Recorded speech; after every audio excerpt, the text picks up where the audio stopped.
Hello everybody, how's it going? It's me, Crendor, and welcome back to Crendor Talks in front of a shitty green screen. Today, I'm going to be talking about the Echoes of Doom box with the Sylvaneth versus the Skaven. Bit of a tongue twister, and I was lucky enough, Games Workshop sent me one early, so I've been able to paint up a couple things. I'm going to show them off right now, and then I'm going to talk a bit about the book, because obviously there's been a lot of talk about the War Scrolls and all that stuff, so... first, I'm gonna go over here and, hold on, I gotta swap my painting area. Hold on. Professional, there we go, professional streamer, YouTuber, sorry, I hit the thing. Hold on, we're good. Everything's fine. All right, calm down. Everybody stay calm. All right, stay calm. Stay calm, okay. So, first things first, I want to show off my Lady of the Vines. So here she is. I've been painting her. Hold on. Here we go. Still gotta do some highlighting because, you know, a lot of parts need some highlighting, but I'm pretty happy with how she's turning out. She got a crazy blue staff thing. I got all these leaves, painting like little dragonflies and the skulls. There's a dragonfly here. She's honestly just like a really fun model to paint, like straight up, and she's just really cool. Like you see her in the you know, the pictures and stuff, but like actually seeing her in person, like having these vines all over, like she's pretty crazy. Let me for comparison, here's a Blightlord guy. Well, he's the transport, but like, you know, comparison, and her vines like wrapping all over, pretty neat. So yeah, I really like her model. I'm gonna be building a bunch of Sylvaneth stuff now with the new book coming out, so that'll be fun. And she was the first model that I built, so pretty excited. Then I also built all these little flying elf dudes. I haven't really painted them much. They got a Zenithal Prime, and then I've just been hitting them with the what's it called? Aether Blue Contrast, because I really like that for their wings. So I've just kind of got the, you know, pre-built shading essentially from the Zenithal, and then just hitting them all with that. So I still have to paint them all. But these are like super strong in the actual game for the rules, unless they change them in the book, so we'll see. But uh-oh. All right, so let me take you through the book a little bit here. Obviously there's a lot of art, some lore, and then we have all the units that come in the box. So obviously Lady of the Vines. Yo, I mean, look at this. I mean, that's a pretty good job, right? That's pretty, yeah. Sorry. I've been painting her a lot, so I'm like excited to finally show her off. So I've been building my Dirthu. He's not done yet. I'm not building the Kurnoth Hunters until I know what's good or not. The Deathmaster, I've built him, but hold on, I think I have him around. Is this here he is. So at first when I saw the Deathmaster, I was like, I don't know, he looks okay, but he actually is pretty cool. Like, I like this model.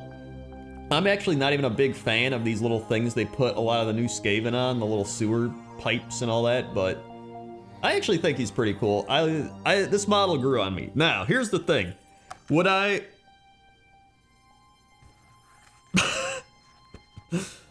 Alright, well, perfect timing for his hand to fall off. I'm gonna have to glue that back on. Dude, this model is... Dude, you can't even make this up. Like, what timing for his hand to just fall off. I just have to glue it back on. I think it just... Here's the thing. This is one of my issues with a lot of these models, is like, this comes like this, right? So you have to literally glue it like, and like, hope this doesn't break off like it just did. So this is good old no arm, no hand Deathmaster. Anyway, that's kind of funny. Okay, still, he's a cool model. What I was gonna say is I wish they would have upgraded, hold on. Where is it? I haven't even built it yet. Look at this. Claw. I bought this when I started Skaven a year ago. and I just haven't built it, so I'm like, dude. When's this from? 2010. I could have, I feel like this is from like 2005. Like straight up, just a metal model. Like, I feel like they could have done a Warlock or a Claw model that is plastic, and then, you know, just get rid of the metal, you know what I'm saying? Whatever.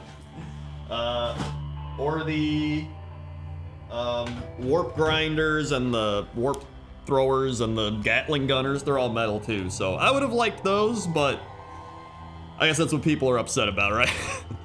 Anyway, I still think it's a cool model, to be honest.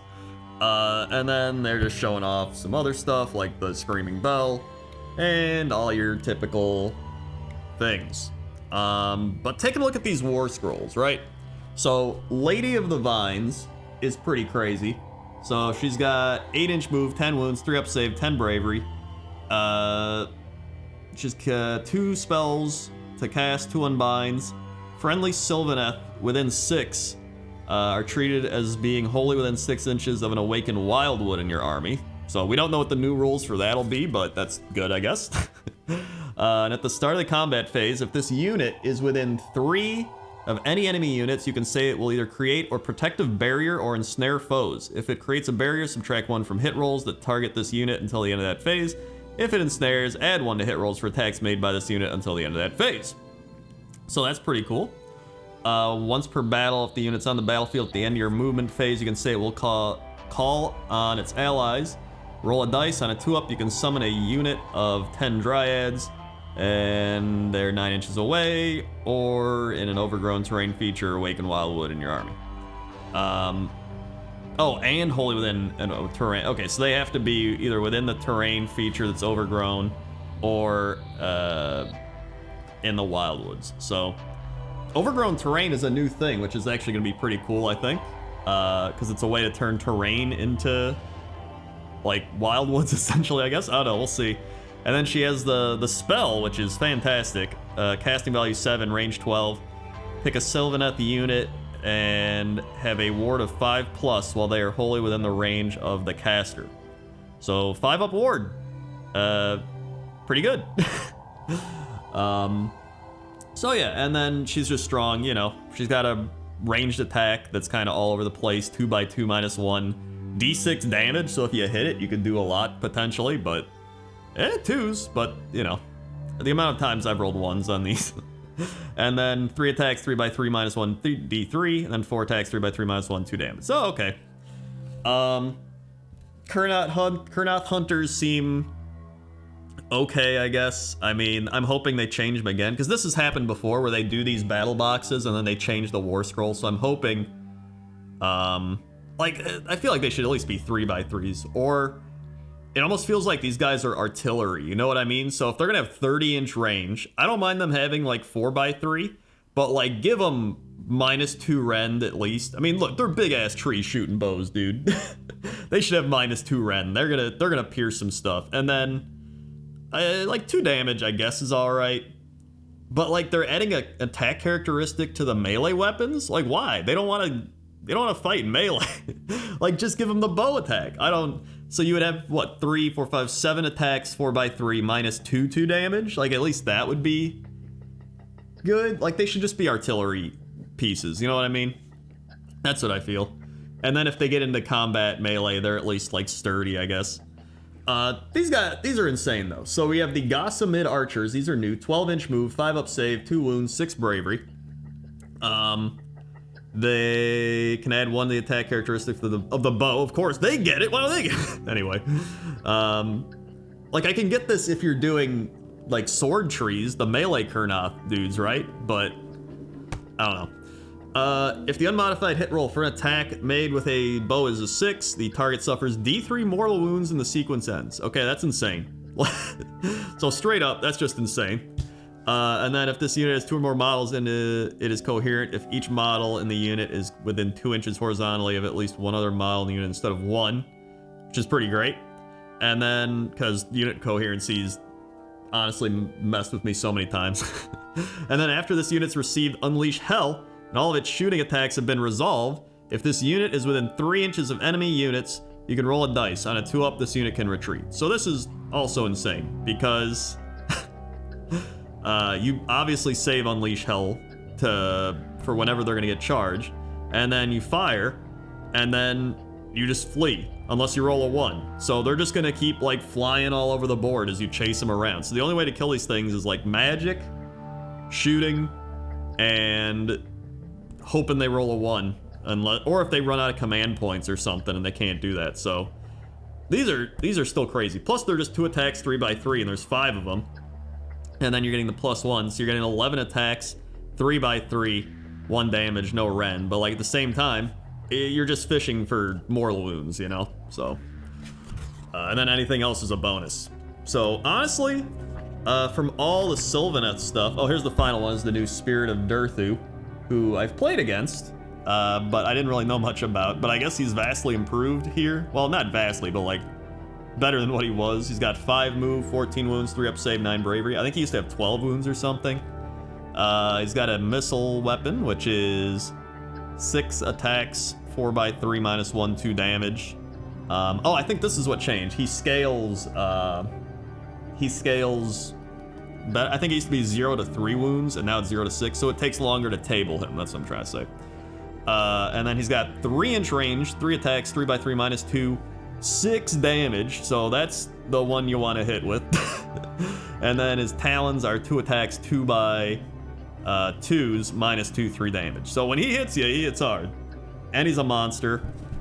And he can carry out a monstrous rampage instead of other rampages. Pick an enemy unit within 3, and a dice on a 3-up. The last strike last effect applies to that enemy unit in that phase. So, honestly, you'd probably try to just do this. You try to just 3-up, and then, I mean, you could pick something you really want to kill, and then charge it and hope to get that 3-up in the last strike, and you can have other things fight with Dirthu. But I mean, still, like, you're gonna get to go first and just be like, alright, here I go. You take 15 damage. Whee! Then attack one to add 1 to the attack characteristic of the Guardian Sword, while the unit is wholly within 9 inches of any overgrown terrain features or awakened wildwood. So you're getting 4 attacks, 3x3, -2, 6 damage at full bracket. At the start of your movement phase, if this unit's wholly within 6 of an overgrown terrain feature or awakened wildwood in your army, it can walk the Spirit Pass instead of making a move. Removed from the battlefield, set up wholly within 6 of a different overgrown terrain feature or awakened wildwood in your army, and more than 9 inches for all enemy units. So, essentially like a tunnel system. So, still pretty cool, because I mean, he's got a 5-inch move, so instead of moving, you can just kind of pour it all over, because, you know, as somebody who's played plenty of Nurgle games, 5-inch move is not very far. And now we get to Skaven. So Skaven is an army I have played. I have a full Skaven army. I have my Screaming Bell right here. This isn't the one that came in the box, but this is one I built last year. I've been painting it up a bit, painted my Rat Ogre a bit, the Warp Stone, the bell. You know, listen, I'm a Skaven guy. If my top armies are like Seraphon, Nurgle, and then probably Skaven. So I'm excited for this new book. I know some people are down on it, but like, they haven't even seen the book yet, all right? Just calm down. Now, the Greyseer's getting kind of crazy. I mean, I'm also looking at this because, like, I'm not a competitive player. I play for fun. You know, I essentially just play casual games where we don't really try hard or anything. So, you got the Greyseer, 2-inch range, 3 attacks, 4x4, -1, D3 damage, 4 attacks, 4x3, -1, 2 damage, and then 6 attacks, 3x3, -1, 1 damage. So, kind of just, you know, little attacks that try to chip away at you. 15 wounds, 4 up save, 6 bravery, 6-inch move that goes down to 3, so not moving very far. And then it has +2 to casting and +1 to chanting, and then it scales down to 1-1, 1-0, and 0-0. This unit has a 5-up ward, which I believe it used to anyway.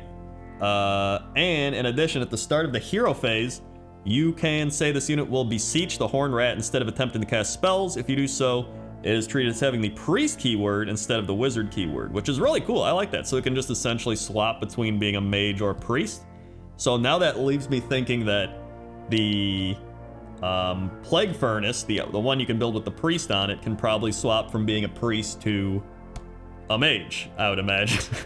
Which would also be really cool, honestly.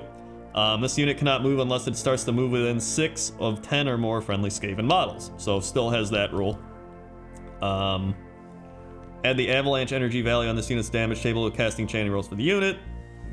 This is probably one of my favorite new ones. So it used to be if you rolled on the table, because this table used to be insane. There was like, what, 12 different things that could happen. Now it's, and if you rolled a 12, or I think it was a 12, you got a Vermin Lord, so you can summon a Vermin Lord. But, you know, how often does that happen? Not that often. I had it happen once. Once per battle, at the start of your hero phase, if 7 or more wounds are allocated to this unit, you can say the Grey Seer will shatter the Screaming Bell. If you do so, roll a dice. On a 1, this unit is destroyed. On any other roll, add the number of wounds allocated to this unit to the roll. If the modified roll is a 12 or less, the Screaming Bell is shattered. If the modified roll is 13 or more, the Screaming Bell is shattered, and you can summon 1 Vermin Lord and add it to your army. The Vermin Lord must be set up wholly within 13 of this unit. It can be set up within 3 of an enemy unit if this unit is within 3 inches of that enemy unit. Otherwise, it must be set up more than 9 inches from all enemy units. If it's shattered, it can no longer attempt to cast Crack's Call, and it can no longer use its Peal of Doom. So even if the bell is shattered, you can still do stuff. You can still like fight and everything. You just can't use the bell's abilities all here. I think this is cool because it allows you to try and summon a Vermin Lord every game. Like if you know you're gonna die and you still only have like 5 wounds left, you could be like, you know what, screw it. I'm gonna try to get that Vermin Lord, even though you're trying to get as low wounds as possible before you break the bell and then, you know, obviously get a Vermin Lord straight up. Unless you roll a 1 and then you shit yourself. But that's Skaven. That's like the fun of Skaven, right? You roll 1s and blow yourself up. So Crack's Call is a spell that has a casting value of 6 and a range of 13. Pick an enemy unit within range and visible to the caster, roll 2d6. If it's greater than the unit's move characteristic, it suffers a number of mortal wounds equal to the difference between its move characteristic and the roll, rounding up. This spell has no effect on units that can fly. That's cool. You know, any spell that does mortal wounds is like good for, fine with me.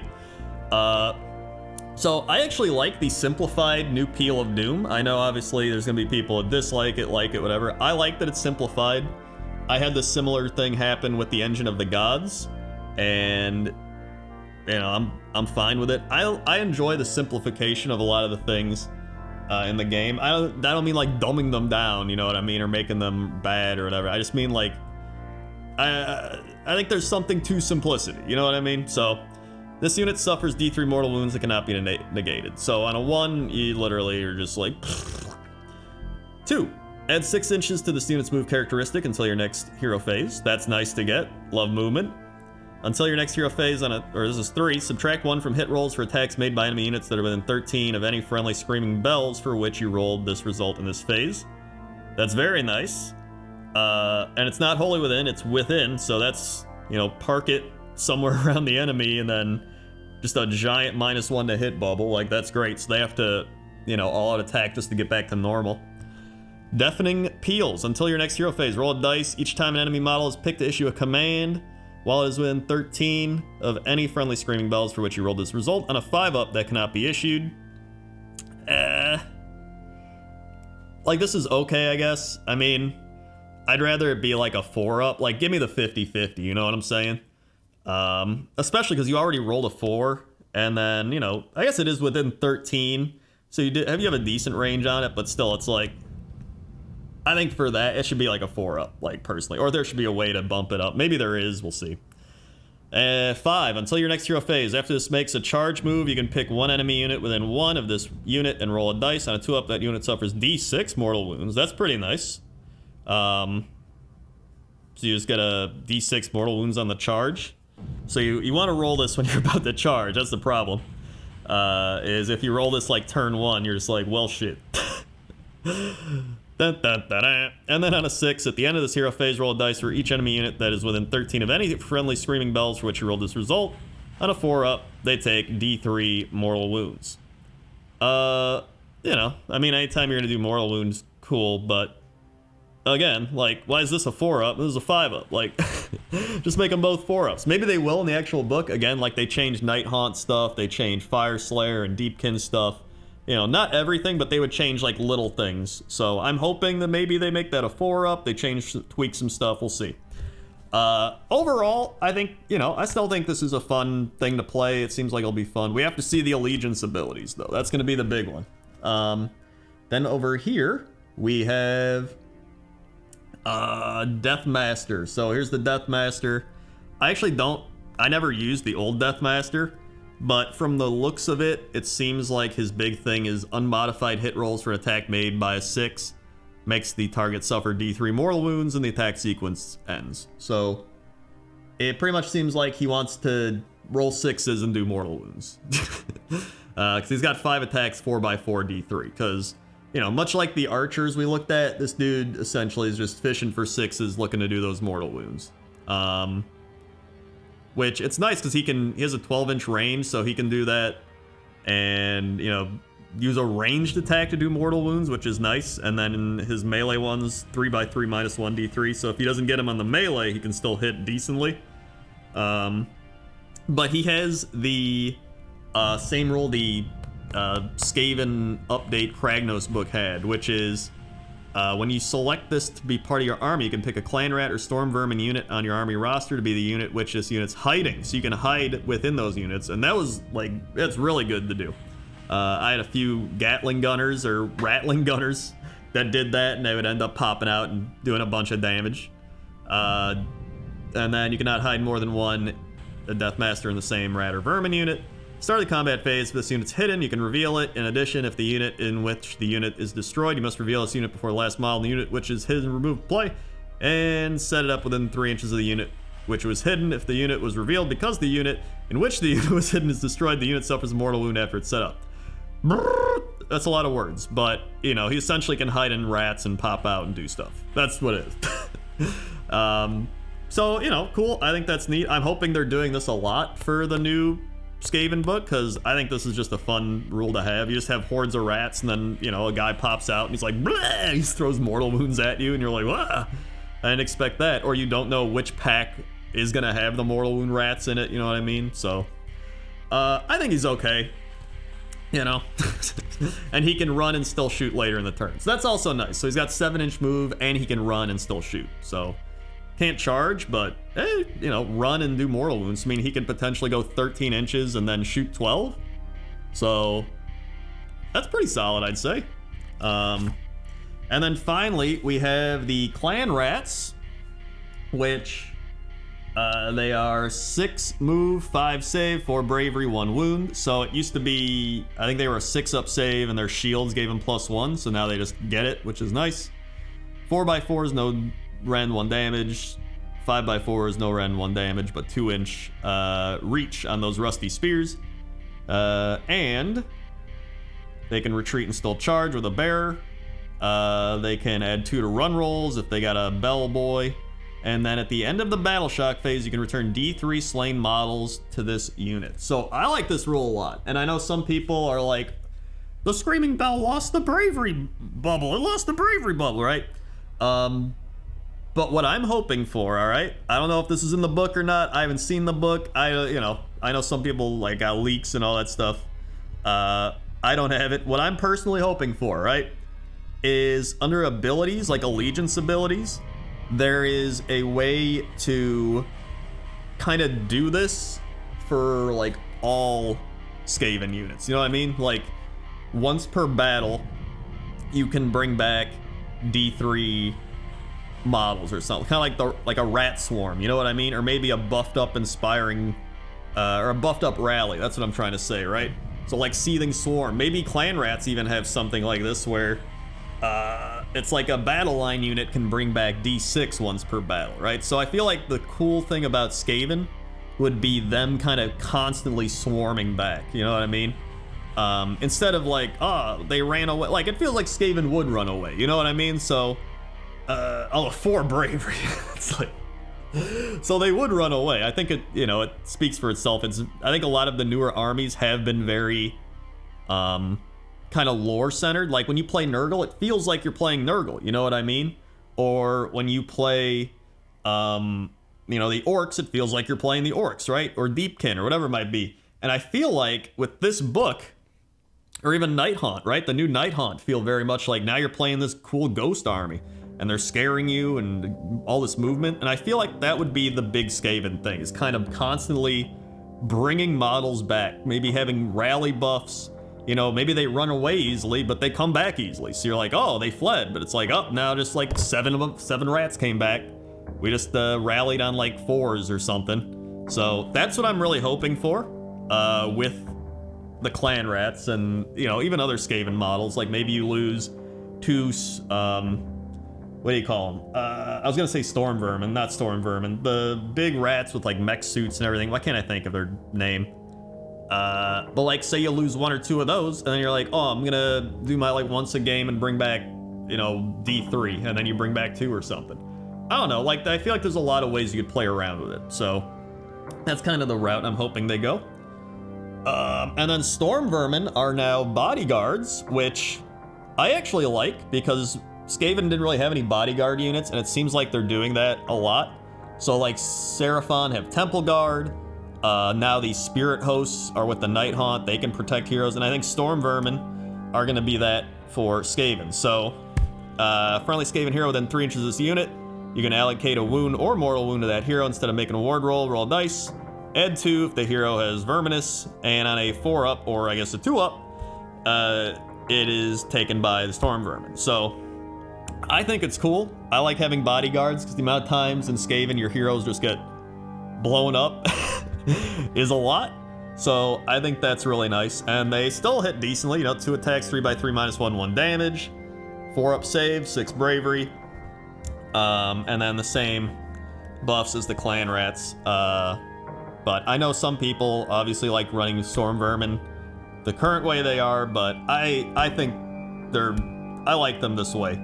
Personally, I think it's cool to have them as like a bodyguard unit, and I'm hoping they just do some fun Skaven stuff. Some people have like looked at the point values and they're like, the points haven't changed, but like, or like the points have gone up. Honestly, like the Gracier and Screaming Bell hasn't even changed any points, which to me is a buff, because most armies, when they get new books, the points go up. Like, all the points go up, straight up. So, I don't think Clan Rat points went up either. Deathmasters did. I'm not sure about Storm Vermin.